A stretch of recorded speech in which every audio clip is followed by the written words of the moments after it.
তৃতীয় শ্রেণীর বার্ষিক পরীক্ষা বা তৃতীয় প্রান্তিক মূল্যায়ন পরীক্ষা 2025-এর আজকের ভিডিওতে আমরা ইংরেজি সেকেন্ড পেপারের একটা প্রশ্ন দেখব। তো এই প্রশ্নটা হচ্ছে সরাসরি একটা স্কুলের 2025 সালেরই প্রশ্ন। তো সেটা দেখব যে কি টাইপের প্রশ্ন পরীক্ষায় আসবে বা আসে। যেমন এই পরীক্ষার প্রশ্নটা হচ্ছে পূর্ণমান হচ্ছে 100 মার্কের এবং এর জন্য সময় হচ্ছে 1.5 ঘন্টা বা 1 ঘন্টা 30 মিনিট। তো দেখো এখানে প্রথম যে প্রশ্নটা আছে, সেন্টেন্স কাকে বলে, সেন্টেন্স কত প্রকার ও কি কি। 2 নম্বরে এই পার্টস অফ স্পিচ কাকে বলে, এটি কত প্রকার, প্রথম 5টির নাম লেখো, 2টি করে উদাহরণ দাও।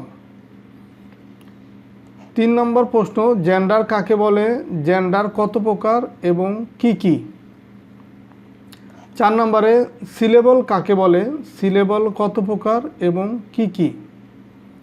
5 নম্বরে নাম্বার কাকে বলে, নাম্বার কত প্রকার এবং কি কি। 6 নম্বরে right the plural forms for each word, এখানে প্রত্যেকটা ওয়ার্ডের জন্য প্লুরাল ওয়ার্ড লিখতে হবে, যেমন cloth, apple, door, baby, box, fish, eye, bench, shoe, book. 7 নম্বরে right the feminine gender form for each word, যেমন ব্রাদার, বয়,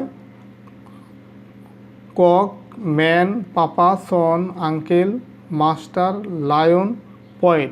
তো এই হচ্ছে তোমার একটা স্কুলের সরাসরি 2025 সালের প্রশ্ন।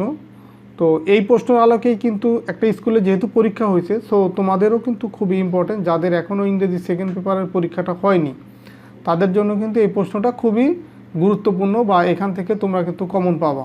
তো ঠিক আছে, সবাই ভালো থাকো, সুস্থ থাকো, কথা হবে পরবর্তী ভিডিওতে। আল্লাহ হাফেজ।